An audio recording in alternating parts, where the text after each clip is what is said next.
Hey, shalom, shalom, shalom, shalom. I all praises to Yahweh, Hashem, Yahushai, by Hashem, Muhammad, Kwadash. I've got something special for you right here, and it's going to be based on what they call the book of Maccabees, right? The book of Maccabees is in the Apocrypha, right? And Ray took it out. Ray took it out. They removed the Apocrypha, which the Apocrypha is the Bible. The reason why they had to take that out because it goes into history and who people are and who the wicked. It names who the wicked are. So without further ado, we're going to flow with the spirit. I've got this timed for about at least under 50 minutes. So we're going to bring out the history, everything. And you're going to get a true understanding of what was going on back then and what's going on now. They called it the Jewish revolt. So this was a revolt against who? The Greeks at that time. So we're going to go into all of it. We're going to quickly start at Maccabees. You do know when Paul was teaching, he was teaching Greeks, Romans, and so forth. So the Greeks were talking about Israelites that were adopting Greek customs. So we're going to get straight to Maccabees. This is the first Maccabees, right? 1. And we're going to jump straight to verse 10. And they came out of Rem, a wicked root. You know, start at 7 first. So Alexander reigned 12 years and they died, and his servants bare rule, everyone in his own place. I forgot the names of all of them. There was Lassameus, Anthony. Was it Anthony? You had, what's it, Anthony from Egypt? Or was it Mark? I think it was Mark and Cleopatra, or Anthony. It was Mark Antony, right? And I forgot the name of the others, but yeah, Lassameus. They ruled in different regions. One Syria, another in Egypt, and Ptolemy as well. And it says Babakashah, and his servants bare rule, everyone in his place, and after his death they all put crowns upon themselves. So did their sons after them many years, and evils were multiplied on the earth. So as soon as Alexandra died, the evils were multiplied when the Greeks came in. And they came out of them a wicked root, Antiochus, right? Surnamed Epiphanes. Antiochus, surnamed Epiphanes. This was a wicked ruler. Son of Antiochus, the king who had been in hostage at Rome. Remember, because there was fighting amongst them as well. You know how you had the fighting amongst... What's the best way for me to put it? You had the fighting amongst basically the Spanish and so forth to gain America. It was the same thing. Back then you had wars amongst each other. People that were fighting for power. Right? That's one thing you got to realize, right? They were fighting for that power. Right? Babakashah. And we're going to bring all this out. We're going to bring it out. And it says Babakashah, check this out. And he had been a hostage at Rome. And he reigned in the 130th year, 7th year, in the kingdom of the Greeks. And in those days went out of Israel wicked men. So you had wicked men who persuaded many, saying, let us go and make a covenant with the heathen round about. So guess what? You've always had our people that were making covenants with heathens, the other nations. So they were comfortable. But you had wicked men. These were wicked men out of Israel. I hope you're paying attention. Say, let us go and make a covenant with the heathen that are round about us. So this covenant was an agreement. Right? So our people, they make covenants, they make permits with the enemy, sadly to say, and that's basically another way of selling out. And we're not supposed to make permits with the other. Hello. Is that you for the day now? Yeah, well, when I get home. Yeah. All right. So you know what? They were making covenants with the enemy. Right? And we shouldn't be doing that. Making covenants. Okay? We shouldn't be making covenants with the enemy at all. In no way, in no form. Right? And it says, with the heathen round about us, for since we departed from them, we had much sorrow. Much sorrow. So the souls increased. The reason why, because they were keeping the laws, and Antiochus Epiphanes didn't want that. All right? He didn't want that. Right? For since we departed from them, he had much sorrow. So you always get niggers. I'm going to say it that way as well. Yeah, you always have niggers that don't want to suffer, so they think, let's take the quick way out. Let's just join them. Can't beat them, join it. So this is what was going on during that time of the Maccabees, right? So this device pleased them well. Device means that imagination, that thought. When certain of the people were so forward herein, right, they went to the king who gave them license to do after the ordinances of the heathen. I'm going to slow it down now. These men were given a license to do after what? The ordinance of the heathen. They were licensed, they were permitted. So guess what they started doing? Idolatry. Idolatry. They were given license. They were given a permit by Antiochus. Whereupon they built a place of exercise at Jerusalem according to the customs of the heathen, which goes back to gymnos, gymnasium, gymnos, right? Which they would exercise what? Nearly butt naked. Same thing today. Watch the sports today. When you watch the Olympics or athletics, they're half naked. When you watch boxing, half naked. Right? Half naked. Right? Goes all the way back to Greek. And made themselves uncircumcised. So there was a lot of, they made themselves that. Which, what's according to law, what circumcision? You're supposed to be circumcised. They made themselves uncircumcised because of the laws that were being decreed with force. Okay. And forsook the holy covenant, which is what the law of Yahweh, and joined themselves to the heathen and were sold to do mischief. Same thing going on again today. Sold themselves unto the heathen. In other words, joined themselves unto them. They were sold to do mischief. Right? In other words, they were worldly. They wanted to act just like the other nations. And a lot of this was done through pressure, through the king. Right? And now when the kingdom was established before Antiochus, he fought to reign over Egypt, that he might have dominion over 2 realms. So now Antiochus, he was seeking, remember, there was a war for power now. Wherefore he entered into Egypt in a great multitude with chariots, elephants, horsemen, and a great navy, and made war against Ptolemy. See, Ptolemy, guess what? Guess what region he was ruling? Egypt, right? Egypt. King of Egypt, but Ptolemy was afraid of him and fled, and many were wounded to death. Thus they got the strong cities in the land of Egypt, and he took the spoils thereof. And after that Antiochus had smitten Egypt, he returned again in the 143rd year, and went up against Israel and Jerusalem with a great multitude. All right,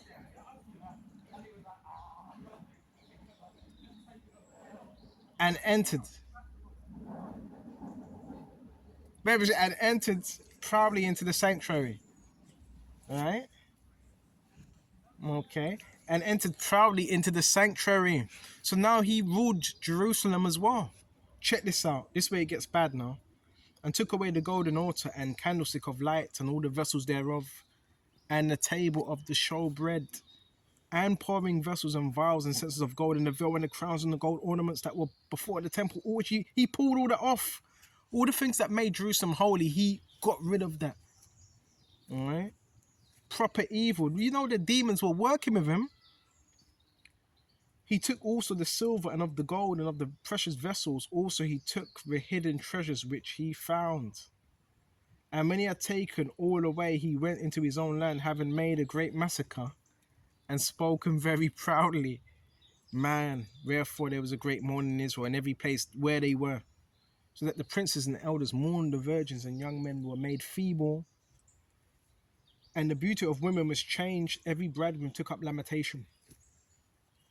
And she that sat in the marriage chamber was in heaviness, and the land also moved for the inhabitants thereof, and all the house of Jacob was covered with confusion. And after 2 years fully expired, king sent his chief collector of tribute unto the cities of Judah, who came unto Jerusalem with great multitude. So now he wants tribute now. Tribute. Bro, this was a king. Right? And it's no different from today. Your local mayors, they can also represent some kings, presidents, and so forth, and rulers. and spake peaceable words unto them, but all was deceit. So he was coming as a peaceable man, but nothing was deceit in his mouth. It tells us that in what's it, Psalm 55. Though he speaks smooth words, right? I forgot how it goes. His words were smoother than butter, but war was in his heart. For when they had given him credence, he fell suddenly upon the city. See, as soon as they gave him a bit of respect, he went and fell upon the city with the sword, and smote it very sore, and destroyed much people of Israel. And when he had taken the spoils of the city, he set it on fire, and pulled down the houses and the walls thereof on every side. But the women and children took they captive and possessed the cattle. Then builded they the city of David, right? With a great and strong wall and with mighty towers, and made it stronghold for them. So I'm going to slow down just a little bit. So now they're in that region, Antiochus. Remember, he's got men, Israelites underneath him, that are worshipping the ways of the heathen, which have completely stepped away from their holy law now, which now they become defiled. And he says he was building within the city of David, a strong wall, mighty towers, made it a stronghold for them. So the reason why he done that, he done the building so he could be right next to them and he can see everything, every detail, when they were coming out, when they were coming in, what moves they were making. Same thing happens again today. You know, a lot of these buildings, right? A lot of these corporate buildings, not just corporate, even estates. Look at the way they're set up, and look at the way they can see everything from a high range and a distance. A lot of buildings are like that. A lot of buildings are your so-called watchtowers to spy on people, see when they're leaving, see when they're coming out. This is some heavy stuff. And they made it a stronghold for them, and they put therein a sinful nation. Guess what? Now, let me slow down again. Antiochus built walls, built strongholds, and he set up a wicked and sinful nation. Why did he put the wicked and sinful nation? So he could defile that particular place and region. So it sounds very similar. You know, when people talk about they moved into an area and all of a sudden there was witches that were moved in, sorcerers, witches, traffickers. It's no different. They were moved in. Antiochus had the money to do that, right? So that means he also controlled the people that were in construction. That means he had to know people that were in construction to knock down and to build. Okay. And they put therein a sinful nation, wicked men, and fortified themselves therein. They stored it also with armor and victuals, and when they had gathered together the spoils of Jerusalem, they laid them up there. And so they came a sore snare. So these are tactics, right? Military tactics. Remember, these men, they were kings, but they were militant. They were commanders, man. They stored it with armor, and the spoils of Jerusalem, they laid them up there, so they became a sore snare. Just like these people, when you come at your house, they come at their house at the same time, right? Yeah, look, bro, a lot of people, they get moved into, yes, believe it or not, they get moved into flats. They get free rent, free homes, free rent, just to spy on people, man. But they don't want you to know this. And this year is funded by the government. So you got the government complaining about people that don't work. Why don't they work? They don't fucking work because you're giving them free money to stalk people that are innocent, that are doing a good thing. Giving them free rent. Think I don't know about this? I've seen it where a whole area, certain buildings get demolished and they move new people in to cause havoc. But they don't want you to know this. This happened during the Maccabees as well. And it says, for it was a place to lie in wait against the sanctuary. Lie in wait. So it wasn't too hard because, hold on, they were situated right there. You had wicked people that were moved in next to the sanctuary where the righteous men were. So all they need to do is just look out the window or step out the house and, oh, we got him in clear view now. Oh, he's just left. This was a tactic by Antiochus and Epiphanes to spy out who was not complying. For it was a place to lie in wait against the sanctuary and an evil adversary to Israel. 1 verse 37. Thus they shed innocent blood on every side of the sanctuary and defiled it. So they were doing Antiochus Epiphanes' bidding now. They were being wicked. And defiled it, right? And as soon as I say that, what do I hear? Sounds like a helicopter, right? See, spiritual. In so much that the inhabitants of Jerusalem fled because of them. They had to run. Whereupon the city was made an habitation of strangers and became strange to those that were born in her, and our own children left her. Alright, bro, you can't make this up. Then you're having military helicopters now. See, it's all this. Her sanctuary was laid waste like a wilderness. Her feasts were turned into mourning. Her Sabbaths into reproach. Her honor into contempt. They switched it around. This is why these wicked people were put in this particular region of Jerusalem. Bro, this is why you have to read the scriptures and equate it with things that are going on today. Yes, I've seen it. I'm not a victim of gang stalking. Being an empowered individual, I'm an empowered individual. I've seen the gang stalking, and I've seen people get moved into whole areas. A whole block gets moved out. Remember, because these people have money, they move them out and they move gang stalkers in. Like, bro, this is real life. So don't just think you've moved into an area, oh, these people were living here for years. No, they got moved in quite early, just before you came there, to try to make your life hard, to spy you out. Bro, it's the same thing. Right? Same thing. And they do this stupid little fucking tactics where they wear their fake military gear. Bro, you're not even military material, man. You're not military material. Right? You're just a lackey. Fucking government lackey. Lazy ass. Just sits on his ass using government money to spy and mess with people that are doing a good thing. But let's get back to it anyway. We were on verse 39. Right? Her sanctuary was laid waste like unto the wilderness. Her feasts were turned into mourning. Her Sabbaths into reproach. Her honor into contempt. They completely turned it around. That's what happens when you have an influence of wicked people. They defile a place. As had been her glory, so was her dishonor increased, and her excellency was turned into mourning. Moreover, King Antiochus wrote to his whole kingdom, but it's getting heavy now. It's getting heavy. King Antiochus wrote to his whole kingdom and that all should be one people. This is getting heavy now. The whole kingdom. So every region he ruled, listen, we're going to have one whole kingdom. But we're all going to come together. And everyone should leave his laws. What? The laws of the scriptures. All right? So all the heathen agreed according to the commandment of the king. So they all agreed. They got in line. Some of them didn't want to. Some of them, this was out of fear. All right? See, this is that comply spirit. Yeah, many also of the Israelites consented to his religion and sacrifice unto idols. So this man had his own religion as well. And profaned the Sabbath.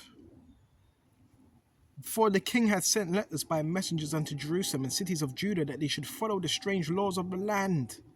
Right? And forbid burnt offerings and sacrifice and drink offerings in the temple, and that they should profane the Sabbaths and festival days.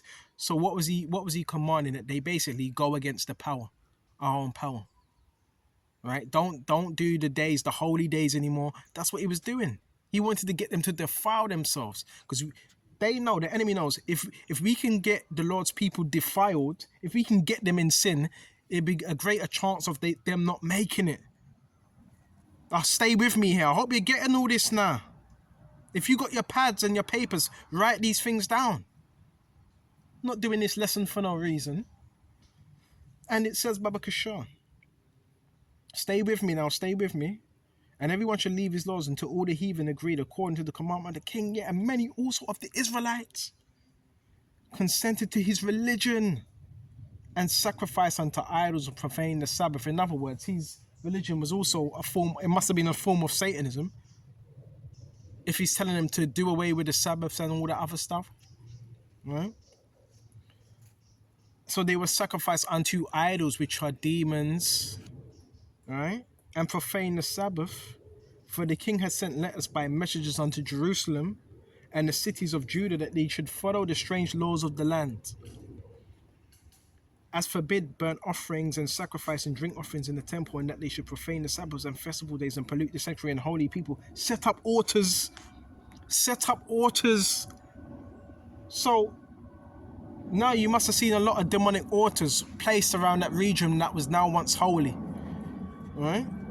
And groves. Groves are the trees that look like churches. And chapels of idols and sacrifice swine's flesh. Pig. Right? I'm not going to go into detail. I was in a situation, right? You may be amongst someone, right? Or living with them. And they purposely, them not even knowing, but it's spiritual. They end up getting a whole load of pork and cooking that because they know you hate pork. So they were told to sacrifice pork on the altar. Your altar can also be your kitchen, you know. People use their kitchen as an altar. Your house is an altar. And unclean beasts, that they should also leave their children uncircumcised and make their souls abominable with all manner of uncleanness and profanation. And that's what the enemy is trying to do to us, get us filthy. To the end they might forget the law and change the ordinances, all the ordinances, and whosoever would not do according to the commandment of the king, he should die. Very tyrannical, very. You know, we got these same people in positions of power, right? That are tyrannical. It's like a Nazi regime.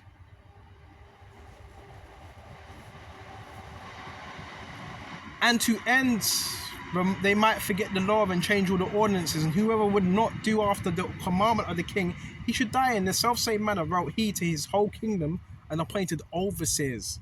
So these overseers were our people, by the way, being basically snitches and rats for Antiochus. And it says, and appointed overseers over all the people, commanding cities to Judah to sacrifice city by city. So they had to sacrifice some idol or something. When many of the people were gathered unto them to wid everyone that forsook the law, so they committed evils in the land. Right? And drove the Israelites into secret places, even wheresoever they could flee for secure. Don't it sound similar? Don't that sound similar to what people call gang stalking today? It sounds very similar, right? Very. They drove them into secret places. For the 15th day of the month, Caslu, in the 145th year, they set up an abomination of desolation upon the altar and builded idol altars throughout the cities of Judah on every side, and burnt incense at the doors of their housing and in the streets. And when they had rent in pieces the books of the law, which they found, they burnt them with fire. So they were burning the Bible, they were burning the Torah. Right? And wheresoever was found with any of the book of the testament, or if any consented to the law, the king's commandment that they should be put him to death. This how serious it was. Thus did they, by their authority unto the Israelites, every month to as many as were found in the cities. Now the 25th day of the month, they did sacrifice upon the idol altar, which was, right, upon the altar of God. At which time, according to the commandment, they put certain women that had caused their children to be circumcised. So guess what? You had women that were righteous, man. Right? And they hanged their infants about their necks. So you had our infants getting hanged by their necks, dangled. And they rifled their houses and slew them that they had circumcised them. So it was all out. Anyone that was found worshipping the Heavenly Father, Yahushua, they were taken out. And it says, check this out.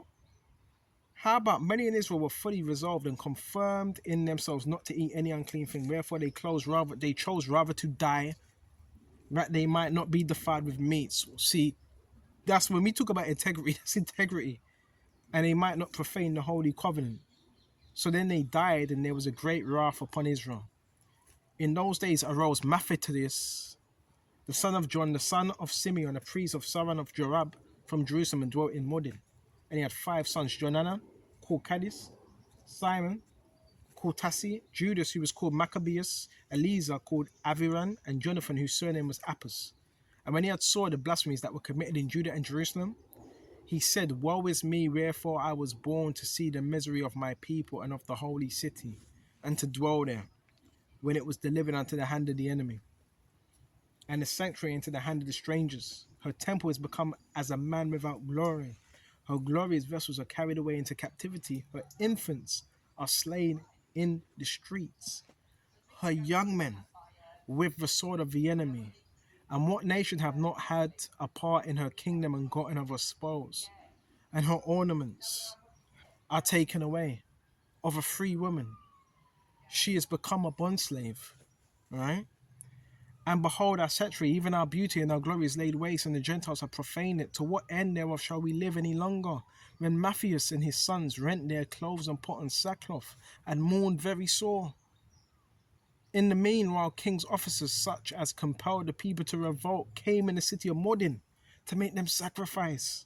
And when many of Israel came unto them, Matthias also and his sons together. Right? So you got the whole thing that was going on right here. And basically, yeah, they were being searched out proper. So there's so much more.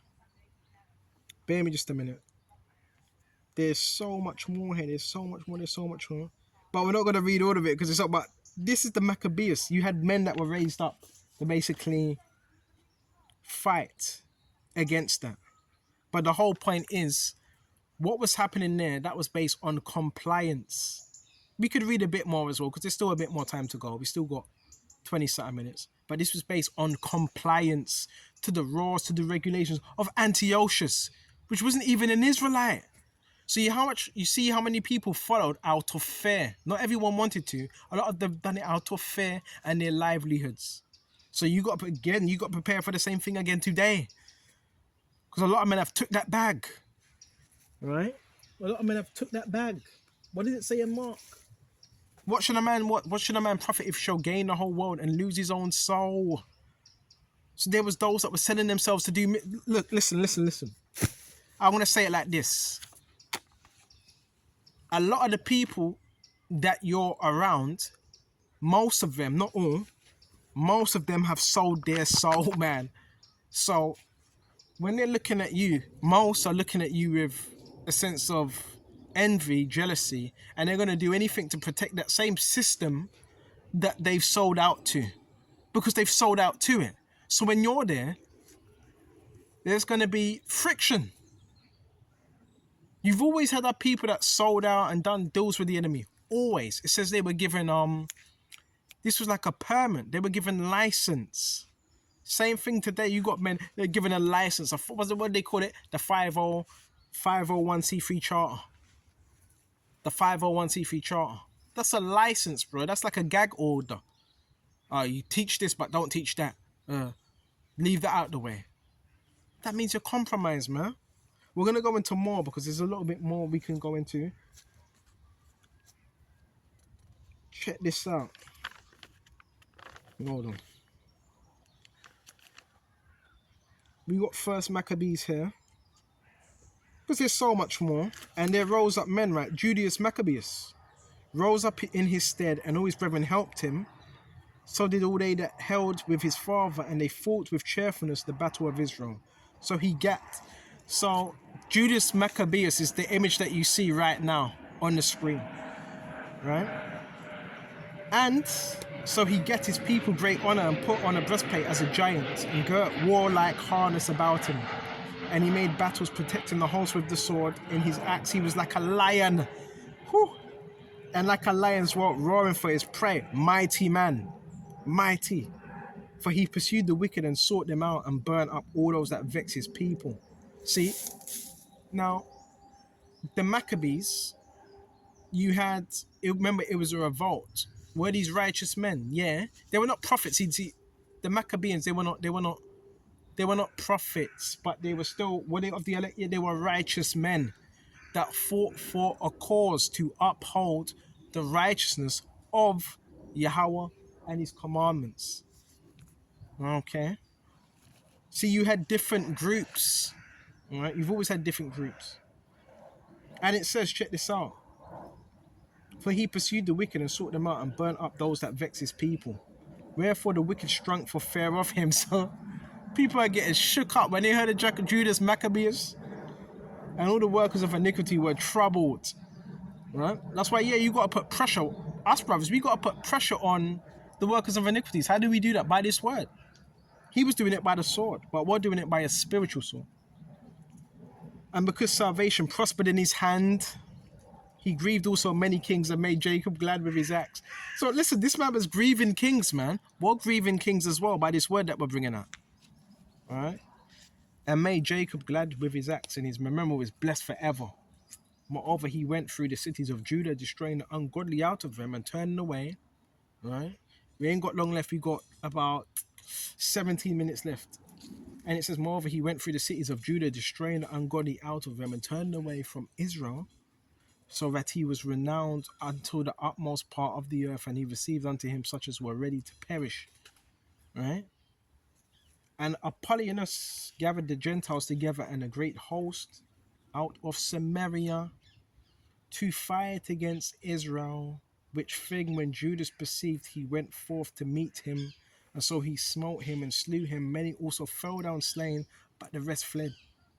Wherefore Judas took their spoils, and Apollonius sword also, and therewith the fought all his life long. Now when Seron, the prince of the army of Syria, heard say that Judas had gathered unto him a multitude and company of the faithful to go out with him to war, he said, I will get me a name and honor in the kingdom, for I will go and fight with Judas and them that are with him, who despise the king's commandment. So he made him ready to go up, and there went with him a mighty host of ungodly to help him and to be avenged of the children of Israel. And when he came near to the going up of Beth Haran, Judas went forth to meet him with a small company, who, when they saw the host coming to meet them, said unto Judas, how shall we be able, being so few, to fight against so great a multitude and so strong, seeing we are ready, right, to faint with fasting all this day?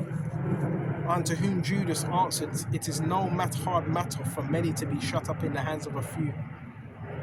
And with the God of heaven, it is all one to deliver with a great multitude of a small company. For the victory of the battle standeth not in the multitude of an host, but strength cometh from heaven. Whew. So he was basically saying it's not a multitude of a physical host, but the multitude that's in heaven. So you even realize this was a spiritual battle, where he come against us in much pride and iniquity to destroy us. Right? Just how people come up against us and our wives and children to spoil us, but we fight for our lives and our laws. I was saying this earlier on, right? I think I mentioned this. Bro, this is a fight, bro. Brothers in the truth, this is a fight for your life, for salvation, for freedom, man. Bro, it's the people that's ruling. I hear too many talking about gang stalking and this. Yeah, it's your government that's running this, bro. People with money that are funding it, that are funding your gang stalking, which is human experimental practices that are being done on you, and satanic witchcraft. That's being run by people in high positions for. How do you think they're getting the funding to do what they're doing? They're getting paid to do that, right? That's why you're their boss, right? You're getting them paid. And it says, check this out. For the victory of the battle standeth not in a multitude of hosts, but strength coming from heaven. But we fight for our lives and our laws. Wherefore the Lord himself will overthrow them before our face. And as for you, be not afraid of them. Now as soon as he left off speaking, he leapt suddenly upon them, and so Seron and his host was overthrown before him. And they pursued them from the going down of Bethrahan unto the plain, where were slain about 800 men of them, and the residue fled into the land of the Philistines. Then began the fear of Judas and his brethren, and the exceeding great dread to fall upon the nations round about him, insomuch as his fame came unto the king, and all the nations talked about all the battles of Judas. Now when the king Antiochus heard these things, he was full of indignation, wherefore he sent and gathered together all the forces of his realm, even a very strong army. He opened also his treasure, and gave his soldiers pay for a year, commanding them to be ready whensoever he should need them. Nevertheless, when he saw that the money of his treasures fell, and that the tributes in the country were small, because of the dissension of the plague, which he had brought upon the land in taking away the laws, which had been of old time, he feared that he should not be able to bear the charges any longer. nor to have such gifts to give so liberally as he did before. For he abounded above all the kings that were before him. Wherefore, being greatly perplexed in his mind, he determined to go into Persia, there to take the tributes of the countries and to gather much money. So he left Lysias, a nobleman and one of the blood royal, to oversee the affairs of the king from the river of Euphrates unto the borders of Egypt,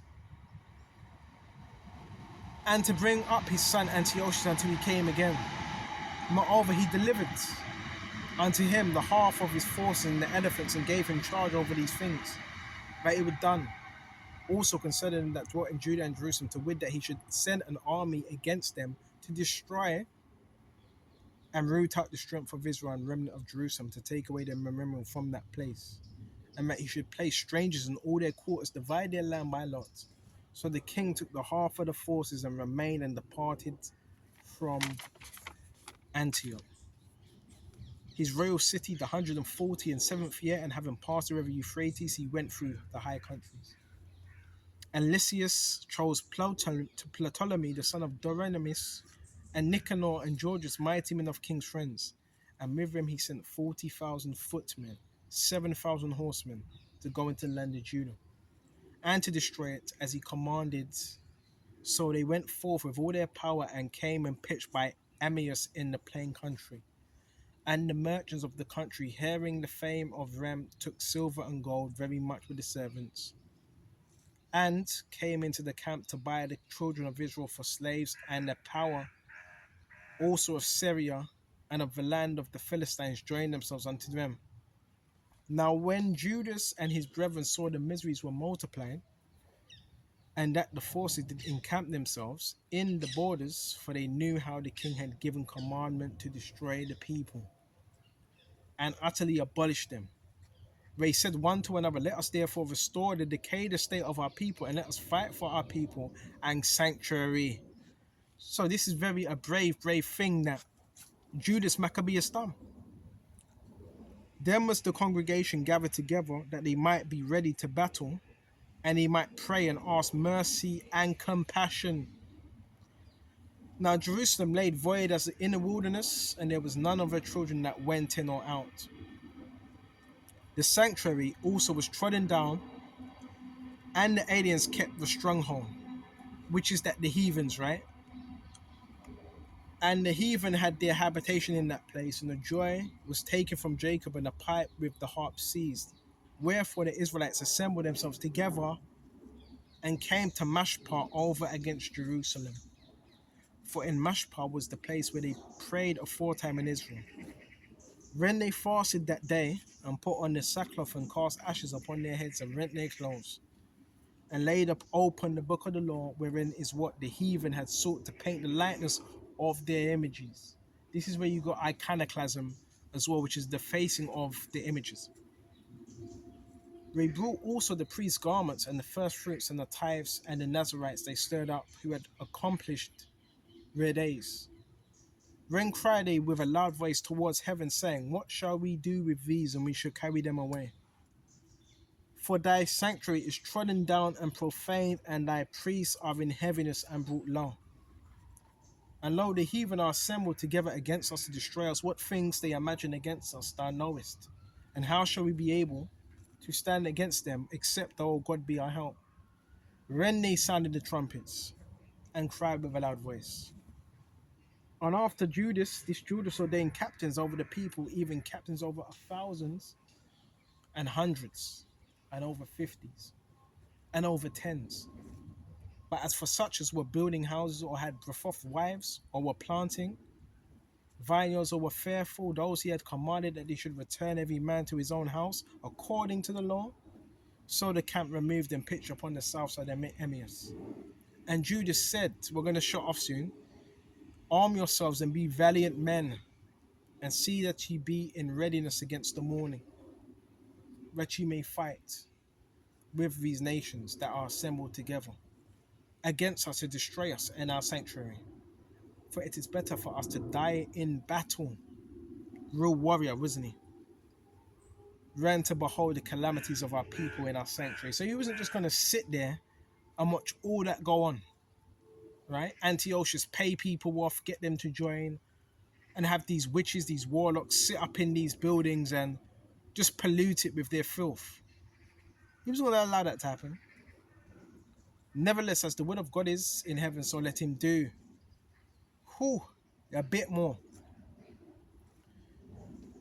There's a bit more, Babakasha. Then took Georgius 5,000 footmen and 1,000 of best horsemen and removed out of the camp by night, to the end that he might rush in upon the camp of the Jews and smite them suddenly. And the men of the fortress were his guides. Now when Judas heard thereof, he himself removed and a valiant man with him, and he might smite the king's army, which was Emmaus, while as yet the forces were displeased from the camp. And in the mean season came Georgius by night into the camp of Judas. And when he found no man there, he sought them in the mountains, for he said, these fellows flee from us. But as soon as it were day, Judas showed himself in the plain with 3,000 men, who nevertheless had neither armor nor swords to their minds. And they saw the camp of the heathen, that it was strong, well harnessed, compassed round about with horsemen. And these were experts in war. So guess what? Judas Maccabees, these weren't any ordinary men. These were men that were experts in what they were doing in battle. They had everything. Listen, everything was strategically planned out. When said Judas to the men that were with him, fear ye not for their multitude, neither be afraid of their assault. Remember how our fathers were delivered in the Red Sea, i.e. heavy. See, he went back to the Old Testament of deliverances. See, faith. When Pharaoh pursued them with an army, now therefore let us cry in heaven, unto heaven. See, because the battle is always in the heavens. So we cry to Yahweh by Shem Yahushai that he takes care of our enemies. And in pre-adventure, the Lord will have mercy upon us and remember the covenant of our fathers and destroy this host before our face this day. And so all the heathen may know that there is one who delivereth and saveth Israel. When the strangers lift up their eyes and saw them coming over against them, wherefore they went out of the camps to battle, but they that were with Judas sounded their trumpets for what? War. So they joined battle, and the heathen were discomfited, fled in the plain. How about all the hindmost of them were slain with the sword, for they pursued them unto Gazara, unto the plains of Odamia, Azotis, and Germana, so that they were slain of them upon a 3,000 men. This done, Judas returned again with his host from pursuing them, and said to his people, be not greedy of the spoils, inasmuch there is a battle before us. So you see where this is going. And we're going to shut off soon, and Georgius and his hosts are here by us in the mountain, but stand now against our enemies and overcome them. After you see this, you may boldly take their spoils. As Judas was yet speaking these words, there appeared a part of them looking out of the mountain, who then, when they perceived that the Jews had put their host to flight and were burning with tents, for the smoke that was seen declared what was done. When therefore they perceived these things, they were so afraid, and seeing also the host of Judas in the plain ready to fight, they fled everyone into the land of strangers. When Judas returned to the spoil with tents where they got much gold, silver, blue silk, purple of the sea, great riches. After this they went home and sung a song of thanksgiving and praised the Lord as well. The key thing, right? In heaven, because it is good, because the mercy endureth forever, thus Israel had a great deliverance that day. So this lesson we're going to shut off. This is based on the Maccabees and how everything was set out. Yes, you had Antiochus, wicked king. He had wicked men under him that sold out to his kingdom, to defile themselves, to defile the sanctuaries and so forth. But then you had righteous men, righteous women that were not going to do that, that died for that, to uphold the law. Bro, that's so powerful when you read this, man. And that's not all of it. There's so much more Maccabees. Read this book of Maccabees, right? Read it. All these things were happening, right? But you had Judas. He was given a great, great, great victory at the end of it. The Lord rose him up, right? And this also shows us not all of the righteous men were prophets. Now the prophets were righteous. You had wicked prophets, you had righteous, but You had prophets, you had men that fought for the laws to uphold it. And this is why, in Jerusalem and certain Israelites, when the Israelite foreigners were being brought in, they never really liked that. They never accepted it because you had these men and women. Now you can see where there was outrage because they fought to uphold the laws. They died. Our forefathers died to uphold the laws. This is why all this was going on. Because they died to uphold these laws, man. So I hope this was edifying. Look it up. It's in the book of the Apocrypha. It's called the Maccabees. A lot of Rastafarians talk about that book for some reason. It's the Maccabees, right? And you had righteous men, righteous women that were bold for Yahweh, Yahweh Shai. So I hope this was edifying. I'm going to shut off here. And until the next time, Shalom.